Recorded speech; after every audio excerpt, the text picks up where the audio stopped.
So it should be recording on this side and on this side. Cool. I guess we just go for it. My nose is itching. I feel like you gotta hype yourself up for real if you want to do this kind of YouTube stuff. I'm gonna take a page out of Dino Rhyme style. What is going? No, we're not doing that. Yeah, we're gonna talk about observational studies. Last time the footage was a little buns, so hopefully this looks a little better. Shoot, my skin looks kind of nice. And check out the side duck hat. Looks kind of cool. I want to talk about observational studies and why I think artists should be doing that more often. I think it's such a underrated, or should I say overlooked, art skill that most artists don't do as often now. I mean, what's the first thing you think about when you hear the word observational studies? I feel like it's kind of like what normies, dare I say normies, think about what artists do is like, oh, they draw the thing that's right in front of them.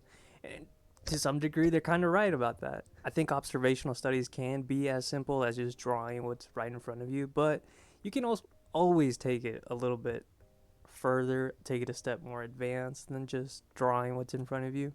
But personally, what I like doing, and I'm probably going to be showing you on the video, some of the sketchbooks that I love doing, they're my personal favorite just because I draw a lot. They really kind of just help me ground myself in reality. I think I tend to think about time as moving too fast, and observational studies are really something that I appreciate. They help me make it feel like time is slowing down. So that's me personally. As you'll probably see on the footage, I draw a lot of ducks. I go to a duck pond that I live like 15 minutes away, and just being in the moment while drawing ducks is so therapeutic. But also it helps me like analyze, break down, deconstruct just forms in general. Sometimes I think you already kind of do intuitively observational drawings. I mean, shoot, I know I was doing it at school, like just drawing on my little notebook on the side, drawing, freaking, I don't know, my pencil bag, or sometimes the stinky person that's right in front of me. I don't know. When you're trying to do those kind of studies a little bit more advanced, people will say, you're really trying to analyze the subject that's in front of you. So some things I would do my free time at work or at school, I just draw like cups.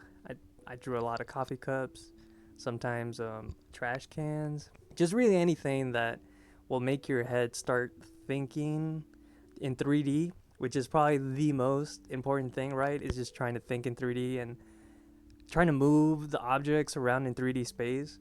So I think that's why like observational studies are pretty cool. The pro artists that you love, that's what they do. They draw objects in 3D space by observing them at first and just deconstructing them. But observational studies don't just have to be about deconstruction. It could also be just very fun. Before you even start an observation study, I would suggest, what is your intention? Are you trying to gain line confidence? Are you trying to understand that subject a little bit better? So there's a lot of things that really branch out from observation studies. Look, I'll be honest, not all those observation studies are going to look beautiful. They're going to look kind of rough in the beginning, but that's just like, let's be real, that's like normal. You're going to have to make 1,000 ugly drawings before you finally find that like kind of good rhythm going. I should also add, I think what's beautiful about observation studies, once you say you're working on trying to figure out how to draw the hips, the torso, and for some reason it's not clicking to you, but you step away from doing those kinds of studies and then you go, I don't know, you're doing some observation work on couches. For me, it was ducks, right? And dude, like for some reason, and then it'll kind of click in your brain. It'll start, the rhythm of the motion just starts clicking in your head. So I think that's another cool, neat skill that you start gaining as you keep drawing, from observation, of course. I just wanted this to be like a quick video about what I've been doing, drawing with pen especially. A lot of studies like this, I think if you're drawing with pen, it really shows where your flaws are, so you can't hide them with pencil. Something I like doing is using small sketchbooks. I feel like they're a little bit less intimidating than if you bring like a big sketch pad. It's a little bit more easy for me, especially the subject matter that I usually try drawing. Another neat aspect about pens is like, dang, dude, like they look pretty once you like they look freaking cool once you figure out that nice rhythm, the confidence in your lines.